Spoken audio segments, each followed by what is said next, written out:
Queridos amigos, bienvenidos una vez más a la entrevista clásica.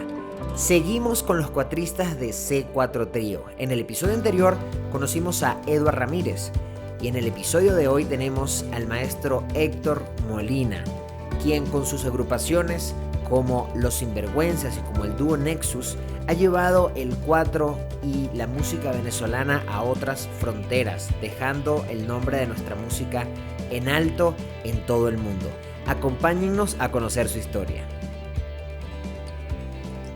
Estoy muy contento de tener a mi queridísimo amigo, el maestro Héctor Molina, en la entrevista clásica. ¿Cómo estás, Héctor? Bien, pana, gracias por lo del maestro. Me dices así, maestro, y me pones más viejo. Bueno, pero es que puro maestro aquí.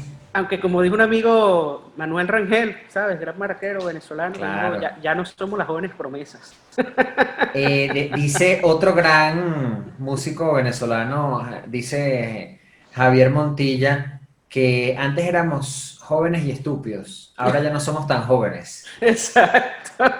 Eso está buena, eso me gusta.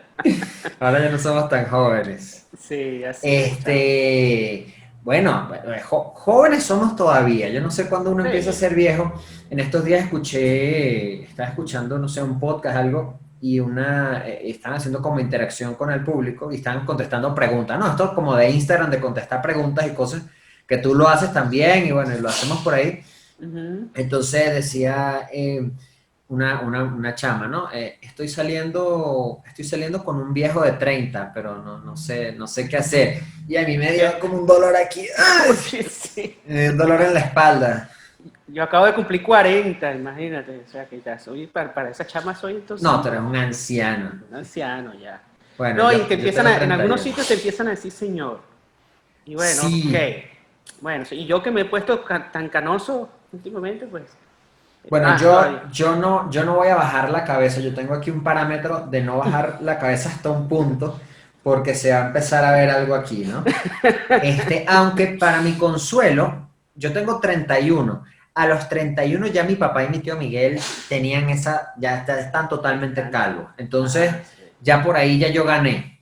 Sí, sí, sí. O sea, Igual me pasa a mí con mi papá. Mi papá a mi edad ya estaba totalmente calvo también. Y bueno, yo le gané al 50% de mi genética por lo menos. Entonces ya lo que por estoy es ahí, canoso, como que, pero las bueno, canas, pero está bien, ¿no? chévere. Hay que llevarlas bien. Sí, bueno, sí. Bueno, pero hablando, vamos a irnos más hacia unos años atrás. Ya tú dijiste tu edad, entonces bueno, podemos decir que vamos a irnos bastante hacia atrás. Es pregunta recurrente para los músicos, pero creo que sigue siendo interesante, por lo menos para mí, porque hablo mucho con alumnos y con los papás de alumnos, me gusta mucho la parte pedagógica y me interesa mucho saber cuándo las familias realmente han apoyado o son familias musicales. En tu caso, familia musical o de dónde vino esa, porque esa es otra cosa que me da curiosidad. En mi caso, una familia musical y era como que la opción más fácil. Claro. Pero a ti, ¿cómo te vino esto de la música?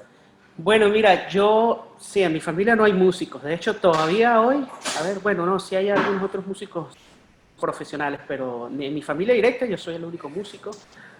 Yo digo que yo no vengo de una familia musical, de músicos profesionales, pero sí de gente con mucho talento y mucho amor por la música. Y bueno, melómano, ¿no? Mi papá, comprador de discos así impulsivo, y en mi casa había mucha música, además de todo tipo de música, ¿no? Desde clásica, venezolana, jazz, salsa. A mi papá le encantaba, otro, desde cosas muy arrabaleras así, del vallenato trancado, hasta cosas bien profundas, ¿no? Hasta rock, qué sé yo. Entonces, yo crecí como en ese ambiente, rodeado constantemente de música. Para todo había música en la casa. Mi mamá estaba limpiando y había música, mi papá estaba arreglando alguna cosa y había música, lo que sea. Entonces, pues yo empecé a sentir esa inquietud y mi papá, que le encanta tanto la música, porque le gusta muchísimo, pues sí trató como de que yo fuera hacia allá, ¿no? Entonces me inscribió en cosas de música y tal. Yo me acuerdo que lo primero que yo estudié fue órgano, de esto que daban en Musiyama, era como algo de la Yamaha, creo, ¿no? Ajá. De estos órganos con pedales y tal, y no sé qué. Eso no me atrapó a mí del todo, estuve poco tiempo ahí, hasta que ingresé a los Niños Cantores de Mérida.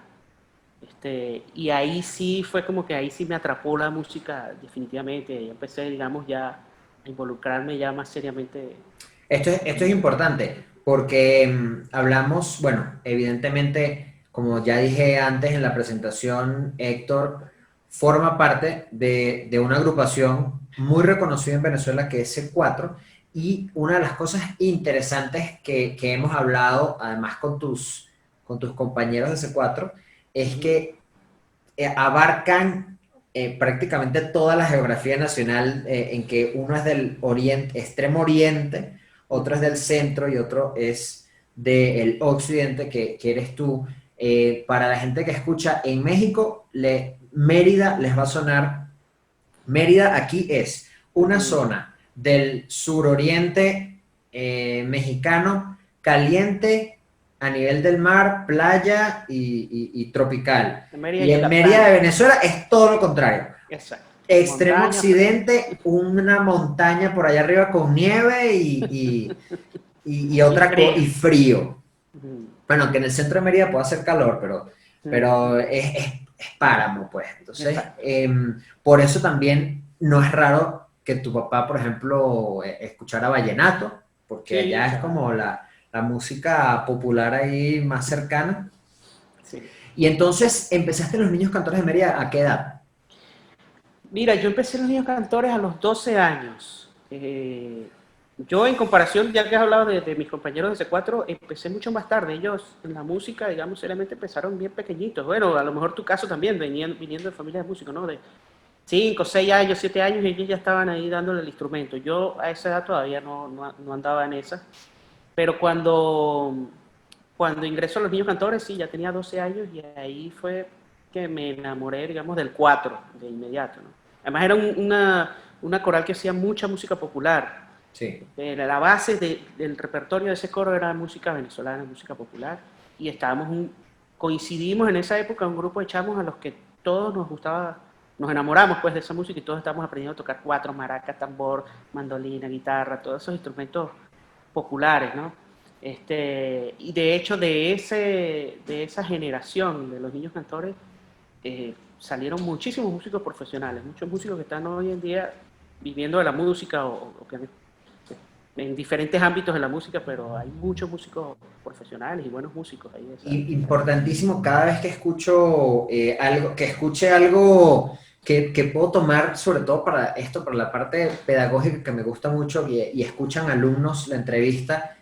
Hay niños que quizás se aburren en el coro, pero es que, o sea, digo, cuando ya descubres el instrumento, cuando ya descubres un cello, un violín, dices, bueno, pero ¿para qué voy a seguir en el coro? Pero es que la formación del coro es fundamental en la música, así como dice Héctor de los Niños Cantores de Mérida, en los Niños Cantores de los Teques, donde estuvimos mi hermana y yo, Uh -huh. de ahí salieron un montón de músicos profesionales, pero un montón. O sea, son más los que no se dedicaron a la música. Y Exacto. esos que no se dedicaron a la música, son profesionales de cualquier ámbito, que son los que pagan las entradas para los conciertos que nosotros hacemos. Entonces, es que es importantísimo el coro. Sí, sí, bueno, y un poco esa filosofía que hablaba el maestro Abreu en el sistema de orquestas, que no es que todos los que entran al sistema de orquesta van a ser músicos profesionales, sino hay gente que va a tener sensibilidad por la música también, al haber participado en una orquesta. A lo mejor después en tu vida te dedicas a otra cosa, pero hay gente que sabe lo que significa el arte musical y valora todo eso, ¿no?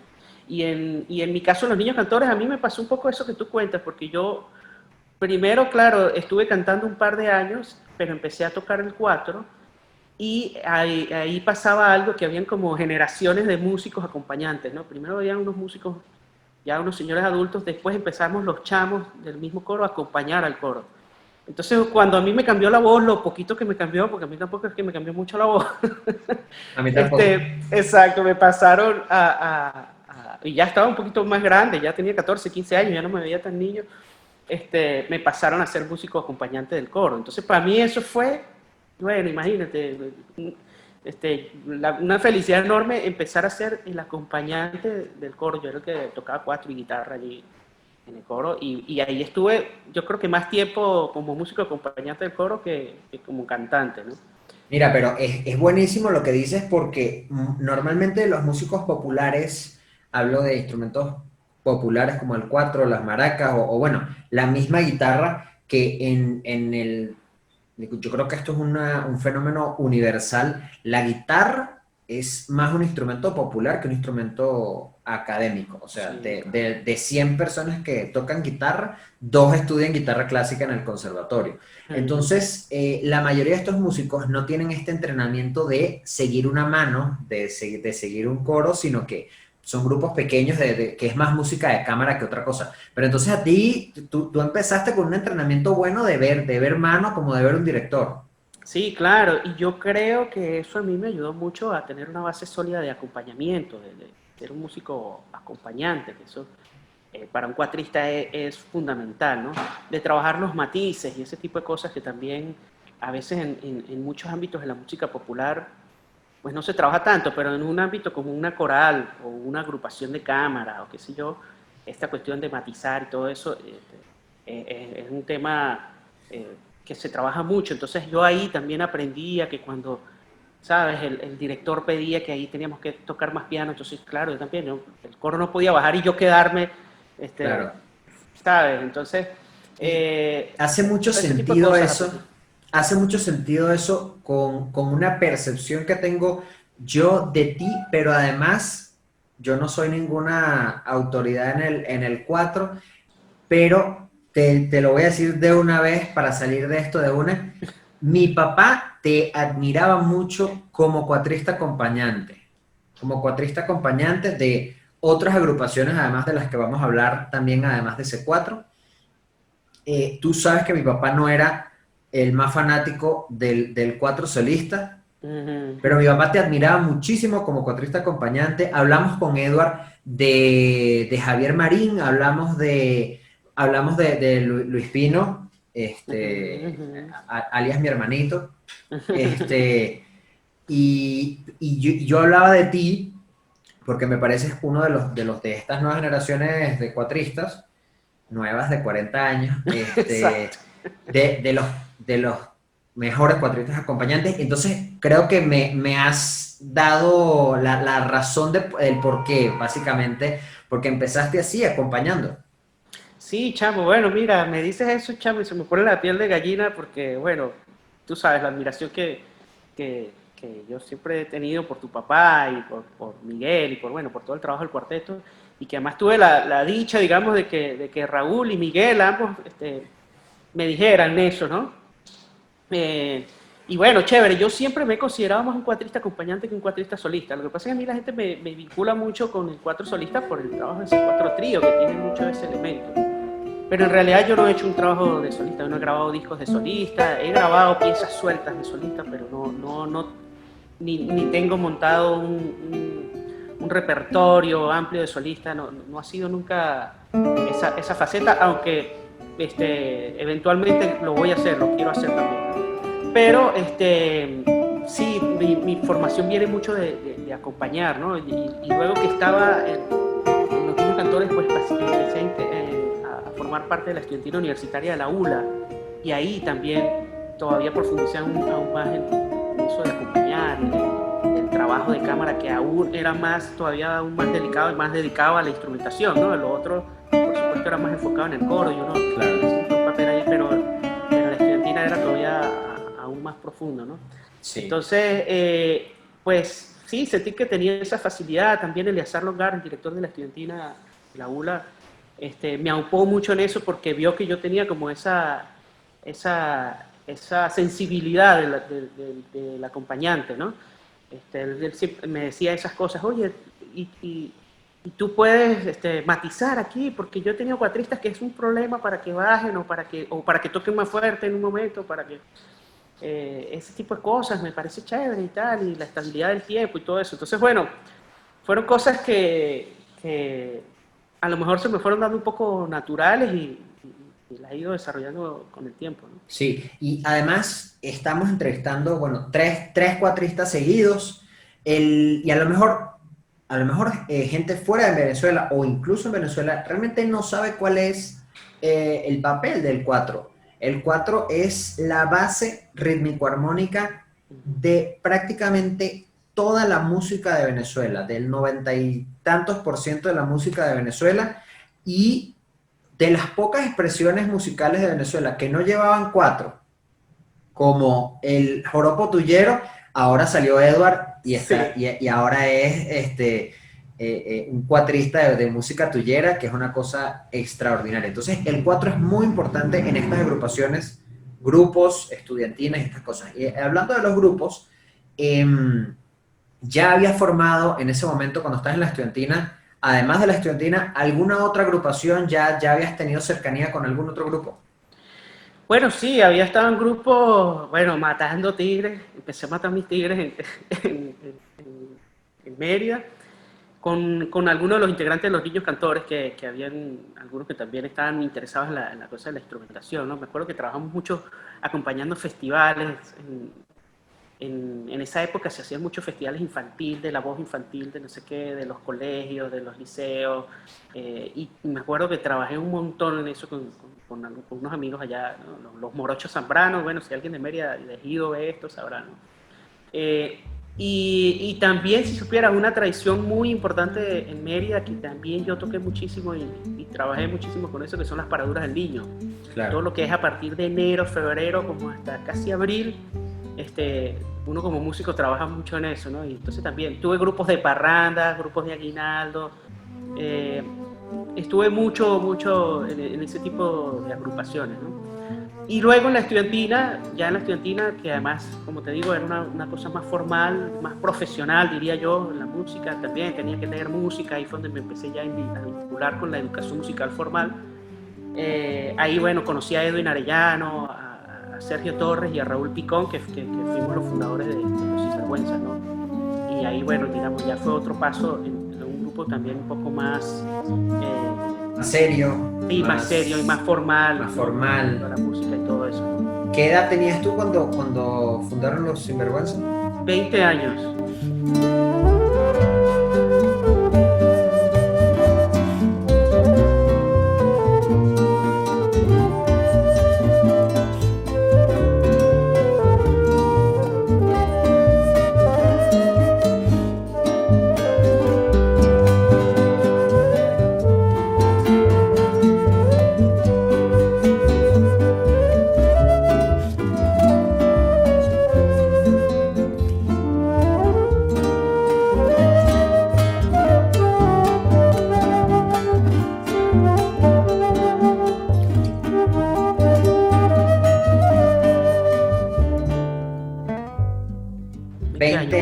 Justo en el año 2000, Los Sinvergüenzas acabamos de cumplir en enero de este año 20 años. Cierto.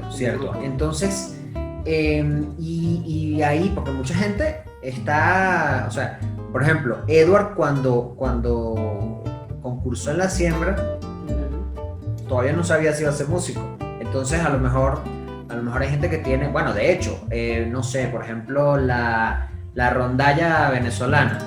Ahí hay ingenieros y es una agrupación, pero hacen otras cosas.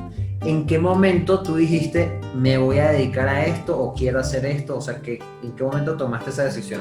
Sí, yo estaba ya en bachillerato cuando ingresé a la estudiantina. Yo empecé a ir a la Escuela de Música de la ULA porque bueno, tenía esa inquietud de educarme, ¿no? Digamos, musicalmente, de aprender solfeo, armonía, todas estas cosas, ¿no? E ingresé ahí a la estudiantina, pero yo era un estudiante de liceo, estaba en el liceo. Y bueno, pero era ya integrante de la estudiantina. Entonces yo tenía incluso la posibilidad de entrar a la universidad, de tener el cupo en la universidad, pero la ULA en ese momento no tenía la carrera de música.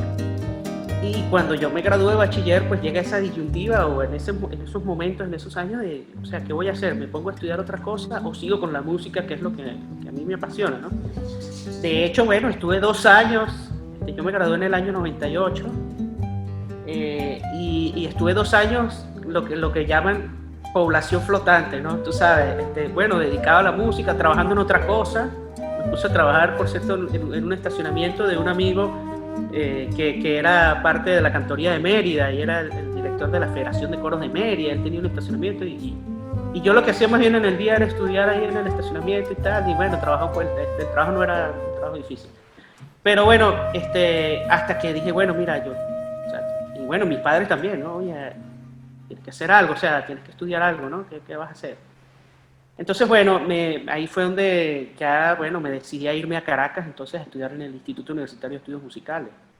Y Entonces te bueno, fuiste al UDEM, te fuiste al al UDEM. UDEN, en el año 2001 me fui al UDEN y ahí mis padres hablaron con mis tíos y me fui a vivir con unos tíos en Caracas y bueno, a darle allá Bueno, a pero qué lo que bueno, sea. fíjate, o sea, por lo menos, y sí te apoyaron, o sea, sí les gustó la decisión de que estudiaras música. Sí, bueno, en el caso de mi papá, sobre todo, que es el que siempre ha tenido más esa pasión por la música, él estaba contento, ¿no? Mi mamá sí un poco más preocupada porque bueno, ¿sabes? Siempre existe ese temor siempre quieren esa cosa que los hijos hagan unas carreras más lucrativas, ¿no? Qué sé yo, ¿no?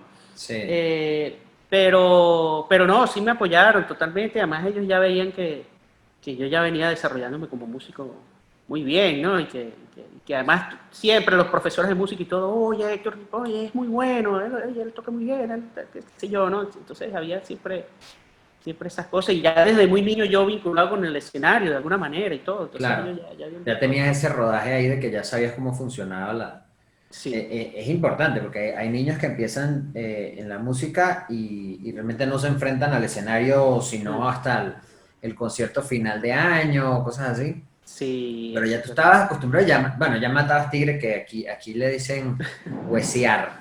Huesear. Los huesos son los tigres. Ah, bueno. Entonces, otra cosa, bueno, medio recurrente pero importante. En la escuela, o sea, en el liceo, en el bachillerato, los profesores, ¿qué te decían? ¿Tuviste alguna conversación así con profesores de que, de que a qué te ibas a dedicar? Mira, a ver, yo no recuerdo mucho. A mí me pasa algo, sobre todo con el liceo sobre todo con el liceo, que yo estaba tan metido en la música y andaba tan infiebrado con eso que toda mi vida giraba como en torno a esos mis amigos, con quien yo salía, con quien yo rumbeaba, con quien, tú sabes, las novias, todo eso venía como del lado de la música. En el liceo, la verdad, yo como Un que trámite, un trámite. estudiaba y sí, y el resto era, bueno, salir porque tenía un ensayo, no sé qué, o esas cosas, que tengo una gira, el permiso para que el liceo Claro. me deje ir y tal, y no sé qué, ¿no? Sí, por ahí creo que alguna vez en alguna materia que iba mal o algo así, oye, la cuestión de la música me salvó, ¿no? Porque había profesores que, bueno, él hace actividad cultural y qué sé yo, ¿no? Eso es lo máximo. Y Ahí te no ayudaban les ahí con un ponen un puntico, alguna puntico cosa, ¿no? ahí. Eso es lo máximo. Yo tengo una anécdota yo soy compadre de Marcos Tarazona, que es un gran oboísta de la Mm, Bolívar. ujú. Yo soy padrino de confirmación de su hijo Sebastián, que también es oboísta. Ok. Un día viene su mamá, bueno, la esposa de Marcos Hanoi, me llama y me dice, Raúl, está pasando algo muy grave. Yo le digo, ajá, ¿qué pasó? Es que me llamaron del Liceo de Sebastián, que Sebastián no ha ido a clases, que se ha jubilado y no sé qué. Y yo, pero, ¿qué pasó? ¿Pero por qué? No, es que se va al núcleo a estudiar oboe. Y yo, y Imagínense. yo así tapándome la risa, así Claro. para que no me viera. Yo le- Mete a ese muchacho un parasistema, ¿vale? Viene a sacarse, o sea, imagínate, el chamo se fugaba del liceo se Para iba el al liceo. núcleo, porque en el núcleo estaba el corno inglés, él no tenía corno inglés en su casa, entonces se iba a estudiar el corno Ah, inglés, entonces, pero imagínate esa tragedia, que el muchacho se fugaba del liceo para ir a estudiar para el núcleo. claro, yo me acuerdo, por ejemplo, en mi caso, en cuarto y quinto año que daban instrucción premilitar. ¿Vale? Yo odiaba Qué eso, desgracia. era terrible. Entonces además ese liceo donde yo estudiaba tenía como una tradición de eso muy fuerte y habían comandos de no sé qué, iban a los desfiles y era toda una cosa y había mucha gente muy metida en eso. Y yo no quería estar en nada de eso. Entonces habían unos ejercicios que había que hacer y participar en unos comandos y unos pelotones y unas cosas de esas, y yo no quería estar en nada de eso, porque yo los viernes, eso era además los viernes en la tarde, yo los viernes en la tarde quería ir a irme a la escuela a ensayar, a estudiar, entonces y yo estaba en una cosa que llamaban el grupo de los rezagados, que eran los que no querían participar en nada de eso, y los trataban así como que estos son los rezagados. Entonces yo me sentía más bien súper orgulloso de ser de los rezagados y que además salía temprano los viernes y me podía ir para la escuela, tú sabes, a un ensayo, a cualquier cosa, una No, clase. pero además poner una clase de premilitar un viernes en la tarde es de una Ah, persona horrible, o sea, exacto. una persona que no quiere a la humanidad. No, no, esa materia, eso era horrible. Yo no sé cómo salí de eso, no sé cómo... No, yo también vi premilitar, no sé cómo es aquí en México, si hay alguna materia parecida. Aquí sí hacen algo como orden cerrado, pero es más como de honores a la bandera y estas cosas, no tan militar. A ver, volviendo a las agrupaciones, una agrupación que me interesa mucho y sinceramente una de mis agrupaciones venezolanas favoritas, que es Los Sinvergüenzas. Empieza Los Sinvergüenzas en Mérida, se mantienen ustedes, bueno, Edwin y tú de la alineación original, pero ¿qué pasa cuando te vienes a Caracas, cuando te vas a Caracas? Porque están todos en Mérida o cómo fue, qué pasó con el grupo cuando se van a Caracas. Sí, ese cuento es muy bueno porque nosotros, estando ahí en la Escuela de Música de la ULA, en la estudiantina, bueno, empezamos con ese proyecto, con ese grupo, y ya cuando teníamos cierto tiempo, algunos meses, y además en Mérida nos empezó a ir muy bien, yo me acuerdo que fueron artistas así, qué sé yo, Frank Quintero fue a Mérida, me acuerdo una vez y nosotros abrimos el concierto, los Vasallos del Sol también, y nosotros abrimos el concierto, y empezamos a hacer cosas chéveres, ¿no? Dentro de la ciudad, y bueno, decidimos grabamos un primer disco porque yo ya había tomado la decisión de irme a Caracas y Sergio Torres, que era el flautista, también. Okay. Entonces dijimos una cosa así como que, bueno, mira, vamos a grabar esto para dejar un registro y que tampoco se pierda todo esto que hicimos estos años. Este año, porque eran prácticamente un año lo que teníamos. Y bueno, yo creo que esto llega hasta aquí, ¿no? Entonces, así hicimos, grabamos el disco. Yo me fui a Caracas, Edwin siguió viviendo en Mérida. Edwin ya había vivido antes en Caracas, pero él tuvo que regresar a Mérida por cuestiones familiares y estuvo viviendo unos años allá en Mérida. Y bueno, fue así como que mientras yo estaba en Caracas, a veces surgieron incluso cosas en Mérida que yo de repente me iba un fin de semana y hacíamos algo por allá. O a veces salía algo en Caracas, entonces Edwin se iba. Y así empezamos y digamos el grupo siguió manteniéndose como vivo hasta que hubo un momento también. Ah, bueno, lo otro que también ocurrió fue que Sergio se fue para España, se fue a vivir, después le salió una beca para irse a vivir a España y se fue para España. Entonces ahí fue como que dijimos, bueno, mira, esto como que llegó hasta aquí, ¿no? Ahora sí. Pero nos salió la oportunidad de ir justamente a España, nos invitaron del Festival de Plectro de La Rioja Ah, importantísimo. para ir allá a tocar en el año 2002 y entonces, bueno, conseguimos los pasajes, Edwin y yo, y Raúl Picón, que era el contrabajista en esa época, pues decidió ya no seguir con el grupo. Fue cuando invitamos a Heriberto, que era amigo nuestro también de Mérida, y extraordinario contrabajista, estaba viviendo en ese momento en Nueva York. Le dijimos, mira, Heriberto, tenemos esta gira a España, tú crees que puedas ir, sí, vale, yo voy, lo hacemos y tal. Bueno, nos vemos unos días antes, ensayamos aquí, tanto, y nosotros éramos muy formales en ese sentido, que tenemos todos los papeles y todas las cosas. Qué bueno. Y lo que no teníamos él lo transcribió y algo así, bueno, nos vimos en España y entonces dijimos, no podemos ir para España sin un disco, vamos a mandar a hacer unos discos de estos que ya estaba grabado, que no habíamos fabricado. Entonces, claro. mandamos a hacer los discos, nos fuimos y digamos el grupo siguió como en vida, ¿no? A pesar de que estábamos un poco regados y tal, de repente proyectos así específicos y seguimos adelante, ¿no? Después hubo un momento que Sergio ya estando en España, ya ahí pues ya eso era demasiado complicado. Ya era imposible, exacto. Cuando ingresó Right. María Celi Navarro. Ah, María Celi. María Celi estuvo un tiempito, estuvo como un año, algo así, también hicimos algunas cosas. Y luego más adelante ya Raimundo Pineda, que sí, ya a partir del ingreso de Raimundo, pues sí fue todo mucho más estable todavía, ¿no? Sí, soy vecino de María Celi, aquí. Ah, sí, claro, ya había ya. Estamos claro. muy cerca. No, y cerquita, estamos bien cerca, cosa que en la Ciudad de México es raro. Es raro. Aquí yo soy vecino, entre comillas, de venezolanos que vivimos a hora y media dentro de la misma ciudad. Pero Maricel y yo sí estamos realmente a 5 minutos. Entonces, yo no sabía que Maricel había estado un tiempito con ustedes. Entonces entra Raimundo y bueno, ya es un grupo mucho más estable, graban más discos, tienen más presentaciones y realmente debo decir que lo comentaba antes también en otra entrevista, admiro mucho cuando una agrupación tiene raíces o tiene inspiración en otras agrupaciones, pero que hace cosas originales y lo de ustedes, lo de incorporar un poquito el cuatro, o sea, porque digo, la conformación es la misma que del cuarteto, Ujú. aparentemente, pero Edwin, además de la guitarra, toca mandolina y mandola, y tú, además de acompañar, entonces tienes un poquito más también, de repente haces algún solo con el cuatro, y Raimundo de repente toca flauta en sol y toca flauta piccolo, entonces como que le Sí. dan un poquito variedad a eso, y se los digo sin ningún tapujo, es de mis grupos favoritos Qué en chévere. Venezuela. Entonces, bueno, Los Sinvergüenzas es mucho anterior a C4. Sí, claro. ¿Cómo fue tu aproximación a los C4 y cómo fue ese encuentro con ellos? Bueno, mira, yo cuando decido irme a vivir a Caracas, entonces, bueno, estaba la disyuntiva también de qué iba a estudiar, porque por supuesto mi pasión era el 4, pero bueno, no había como ahora que ya está, pero no había la mención de 4 en ese Ajá, momento, ¿no? Entonces, yo decidí estudiar composición en el UDE.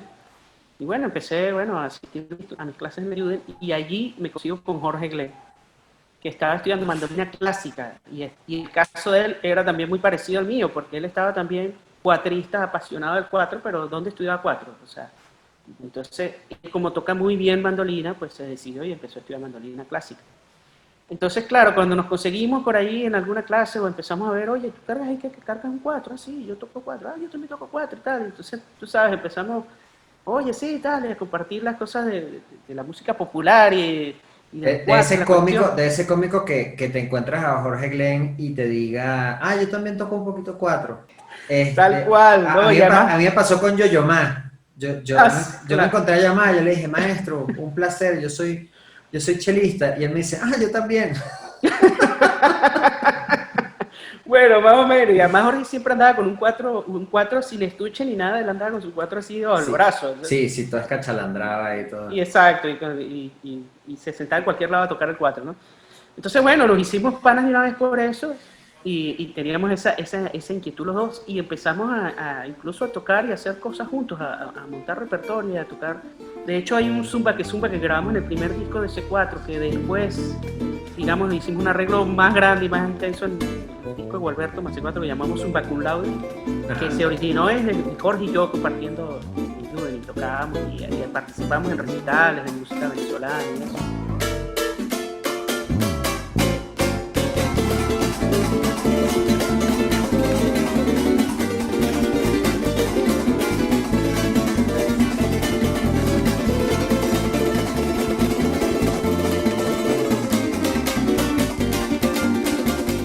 Y ahí también estaba con nosotros Rafael Martínez, que de alguna forma u otra fue de los primeros integrantes de C4, antes que incluso C4 se llamara C4. Tocábamos mucho Rafael, Jorge y yo. Y matábamos tigres también por ahí, acompañábamos gente. Y andábamos, bueno, activos, tocando bastante. Y recuerdo que Buenísimo. siempre nos veíamos por ahí con Edward. Edward siempre, uno iba, qué sé yo, a un concierto de cuarteto, y de repente tú veías a Edward por ahí, va, en un concierto de Rufí, en la estancia, tal cosa, tal. Siempre él estaba por ahí, Y ¿no? además fueron finalistas Edward y Jorge de Dos Siembras, ¿no? De Dos Siembras del Sí, Cuatro. sí, sí, Entonces sí, también por sí. ahí ya empezaron a conocerse más. Y realmente esto es un fenómeno, yo creo que mundial. En cada país la comunidad o sea, en un instrumento la comunidad es muy cerrada y todos nos conocemos. Parece Hmm, mentira, pero en Venezuela, que hay 1 millón de beneficiarios del sistema, uno conoce a los profesores de cello de cada estado, de cada región, sí. quiénes son los solistas, quiénes tocan en la orquesta. Y con el 4 bueno, evidentemente también, porque hay que decirlo, están ahí, digamos, destellos por ahí de cuatristas solistas contemporáneos con Cheo, o incluso anteriores a Cheo Hurtado, alumnos de Cheo, pero realmente con la siembra, creo yo que se potencia este boom del 4 en los chamitos, del 4 solista, ¿no? O sea, y creo que eso es importante también porque en esa época eran muy poquitos y todos se conocían. No, es que tú sabes qué pasó en esa época, que fue una sorpresa, yo creo que para todos, porque sí sabíamos que había como un movimiento o que había gente tocando de solista y tú sabías algunos nombres, ¿no? Luis Pino, Fermín de Jan, habían varios por ahí que uno veía, pero cuando aparece la siembra del 4 y hay como ese encuentro de todo el mundo en Caracas, fue así como que, wow, pero somos más de lo que habíamos pensado, ¿no? O mira este chamito, a mí me pasó, yo toqué en la siembra del 4 después de Carlos Capacho. Y Carlos Capacho tenía era como 16, 17 años. Y ya lo que tocaba era una cosa increíble. O sea, que yo dije, ya va, no puede ser este chamito como toca. Yo tenía 25 años ya, una cosa así. Y ya este chamo era impresionante. Entonces empezó a pasar un poco eso. Y también hubo una cosa chévere, que es que no fue una, a pesar de que fue una competencia, no hubo esa rivalidad fea, ¿no? De los concursos, sino que más bien nos hicimos todos bastante panas, ¿no? Y eso más bien generó un movimiento donde, coño, chale, todos somos amigos y nos conocemos y compartimos y de repente, oye, yo no puedo hacer tal cosa, tú puedes ir por mí y tal.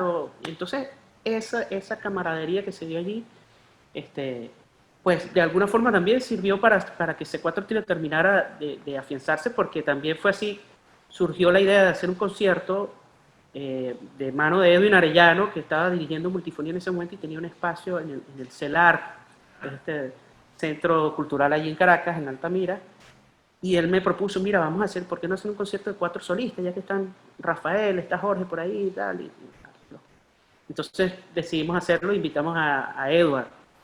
Entonces, bueno, ahí fue, digamos, yo digo, es la génesis, porque ahí fue donde empezamos a hacer los Claro. primeros arreglos, las primeras cosas que nosotros grabamos, y nosotros fuimos los primeros sorprendidos de ver, oye, mira, ¿qué tal si tú tocas aquí, yo hago la percusión, mientras tú estás haciendo el acompañamiento? Y de repente cuando escuchábamos eso, decimos, chao, pero esto suena Que lo riquísimo. hablaba también con Eduard, que tres, o sea, yo no iría jamás a un concierto de tres violinistas, ¿ok?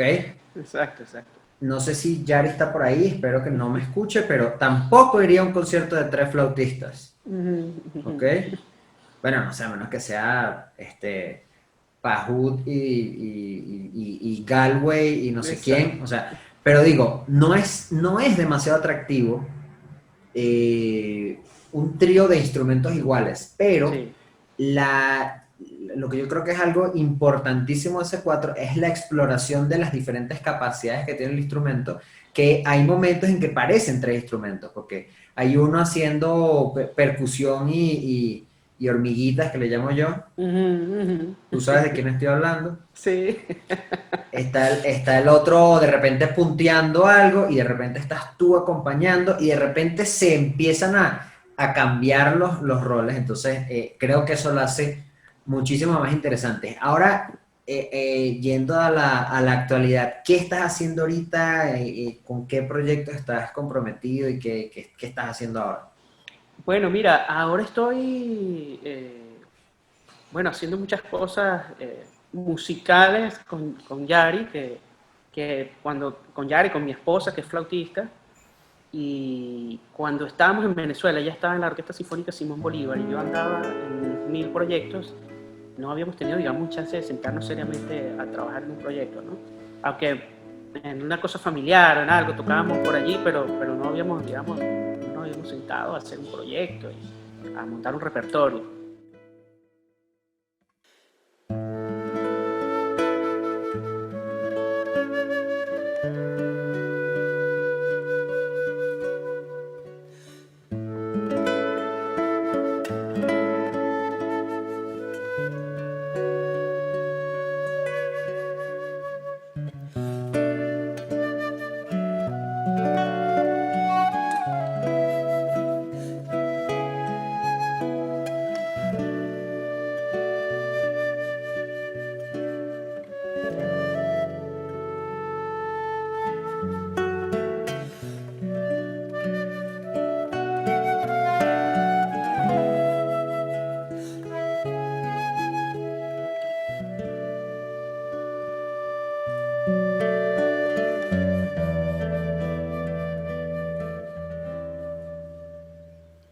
Entonces hemos estado trabajando en eso, ¿no?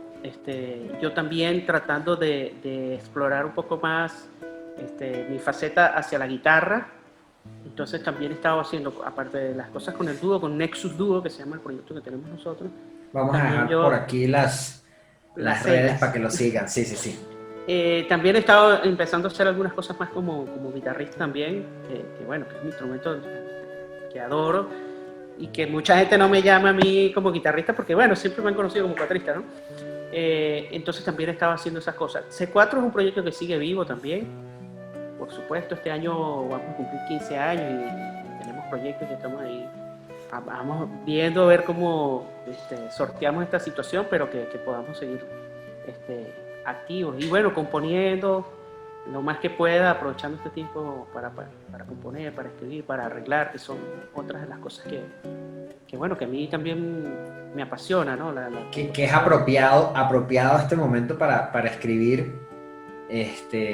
Recién, no sé, 2 meses de cuarentena le escribía a mi primo Gabriel Delgado, que es compositor también, graduado del UDEM también en composición. Yo le decía, mira primo, ¿cómo vas con esto? O sea, ¿cómo te ha pegado? Y él me decía, él que tiene un humor un poco oscuro y sarcástico, me decía, bueno, no, horrible, estoy encerrado, sentado en la computadora todo el día, escribiendo y arreglando, y bueno, nada parecido a lo que hacía. O sea, Gabriel tiene 10 años en cuarentena, básicamente. Exacto. O sea, para él no cambió nada en el mundo. No, si supieras que para uno más bien es una oportunidad, o sea, yo dije, bueno, si yo no hago las cosas, porque también uno tiene proyectos, ¿no? Yo quiero hacer una obra, tú sabes, gigante, y de repente nunca tienes el tiempo, y ahorita, bueno, como que es así como que ahora tienes el tiempo, pues dale. Entonces también me pasó así cuando empezaron a decir, no, que ya vamos a levantar la cuarentena, y yo estaba así como que, no levante todavía, que todavía no he terminado, ¿no? Y Todavía no está he así como los terminado. niñitos cuando el profe le dice, mira, ya Para terminó, entregar el examen, sí. entreguen, y está así, ya va, que todavía me falta. Entonces Qué ando un bueno, poco en qué bueno. eso, tengo muchos proyectos que hacer, que quiero, bueno, que lo que he estado trabajando, algunos muy incipientes, pero otros ya adelantados. Entonces, bueno, he estado tratando de trabajar también en eso, aprovechando este frenazo, ¿no? Qué bueno, qué bueno. Pero está bien, hay que aprovechar de hacer cosas. Yo he estado inventando por aquí también, sigo las clases online y todo, y bueno, y hay que También dando clases, esa es otra de las cosas. permanecer, estar activo, ¿no? A ver, bueno, para ir cerrando, te voy a hacer algunas preguntitas, todas musicales, respuesta rápida sin matarse mucho. A ver, género favorito en la música venezolana. El merengue, el Merengue merengue. caraqueño. Género favorito de la música popular universal. ¿Qué escuchas más? ¿Qué te gusta más? Uf, eso está difícil, man. Bueno, pero siento mucha admiración por casi todo lo que se hace en Brasil. O sea, no sé, me parece que Brasil es un país que está muchos pasos por delante de casi todos los países del mundo, musicalmente hablando, ¿no? Todos los que han logrado musicalmente. Sí, Así que todo sí. lo que venga de Brasil para mí siempre es, los tipos están en otra liga. ¿Algún género en el que no has incursionado y te gustaría incursionar? Mira, me gustaría incursionar más formalmente porque he hecho, pero no el estilo propiamente que es la salsa. A mí me gusta mucho la salsa. A mí me gustaría algún día tocar de verdad en una orquesta de salsa. Tocar algo de la música salsa, ¿no? He tocado salsa, pero con el cuatro que no termina siendo como es propiamente el género, ¿no? Pero me gusta mucho la salsa. Me gustaría tocar bajo, por ejemplo, en la salsa. Sabroso. A ver, músico venezolano, instrumentista venezolano favorito. Uf. Que no sea cuatrista, de otro instrumento. Mira, hay uno que yo admiro muchísimo, que es tu tío Toñito Naranjo. Toñito es un tipo que tiene una forma, yo sé que dijiste que que respuestas cortas, pero es que coño, lo tengo que decir, Toñito es un tipo que tiene una forma de frasear y de decir las cosas que, bueno, Sí, pocos, espectacular. pocos en el mundo, o sea, ni siquiera en Venezuela, en el mundo, esa forma de expresión que tiene Toñito es única. Bueno, decía Eddie Marcano que él le decía a mi tío Toñito, tú eres mi violinista favorito. Le decía, Exacto. porque yo imito mucho lo que, bueno, sí, es un, Bueno, es un gran, gran, gran yo vi una favorito. entrevista de Eddie Marcano, o sea, que un live de esto que hizo Eddie Marcano con Alexis Cárdenas, que son Ajá. dos de los grandes violinistas Sí, de Venezuela, y ellos decían que su influencia era Toñito. A mí me sí. impresionó eso, porque yo decía, oye, no voy a hablar de otro Es que violinista. no había mucho violín antes, Exacto. en la música venezolana. A ver, ahora sí, aquí ya sí nos vamos a meter en problemas. Cuatrista favorito. Oye, vale, eso está también difícil. Hay un cuatrista que para mí ha sido muy influyente y al que yo le tengo mucha admiración, que es Pablo Camacaro, del grupo Raíces de Venezuela. Me parece que es un cuatrista muy sólido. No es un cuatrista solista, aunque ha hecho grandes solos, de los grandes solos de la música venezolana, por ejemplo, El Pajarillo, es de él, es un cuatrista, bueno, yo diría que para mí una gran influencia, uno de mis cuatristas favoritos. Buenísimo, buenísimo. A ver, sala favorita en Venezuela. No, la José Félix Rivas, creo que es una sala que tiene así, oye, no Sí, sé, tiene un encanto, sí. una energía especial esa sala. Y bueno, el hecho que esté ahí dentro del Teatro Teresa Carreño la hace Y todavía para la más música de especial. cámara es buenísima. Es buenísimo. Sala favorita en el mundo que hayas tocado o que hayas ido a un concierto. Sala favorita. Wow, chamo, a ver. Mira, bueno, una vez tuve la enorme, enorme, enorme dicha de tocar en el Carnegie Hall en la sala pequeña, con Eddie Ajá. Marcano, por cierto, que estuvimos mencionándolo. En la sala pequeña del Carnegie Hall, que es una sala de cámara, y tocamos totalmente acústicos, sin nada de micrófonos ni nada. Y la acústica de esa sala es una cosa increíble.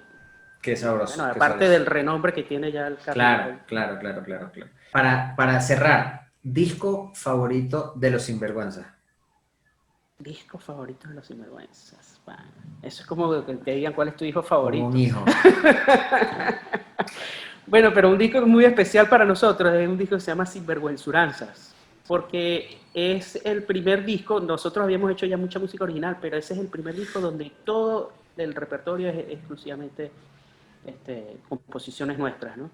Ok. Entonces, ese es un disco para mí muy Significativo. especial. Sí. Sí. Y disco favorito de C4. Eh, yo diría que Gualberto más C4, un disco que tiene una energía súper chévere. Todos son Bueno, finísimos, pero Gualberto más C4 es una cosa muy especial. buenísimo. Bueno, a la gente que estuvo viendo y escuchando esto, muchísimas gracias por compartir este viernes con nosotros. Y a mi queridísimo amigo Héctor, además, ustedes lo deben haber visto en esta entrevista. Es una entrevista ligera, como que si estamos hablando dos amigos, porque realmente es eso, estamos hablando Yes. dos panas y nos conocemos hace mucho tiempo. Y bueno, te dejo que te despidas, Héctor, y muchas gracias. No, vale, muchas gracias, vale, por invitarme. Para mí es un placer conversar contigo y bueno, sabes que nos tenemos mucho cariño porque tu familia y yo pues, hemos sido amigos hace muchos años, los quiero muchísimo, los admiro mucho. Tu papá es una persona demasiado especial en mi vida. Y bueno, pana, te quiero mucho, te admiro mucho y gracias por invitarme. Gracias a ti, de nuevo gracias a todos los que estuvieron aquí viendo y bueno, nos vemos el próximo viernes en otra entrevista clásica.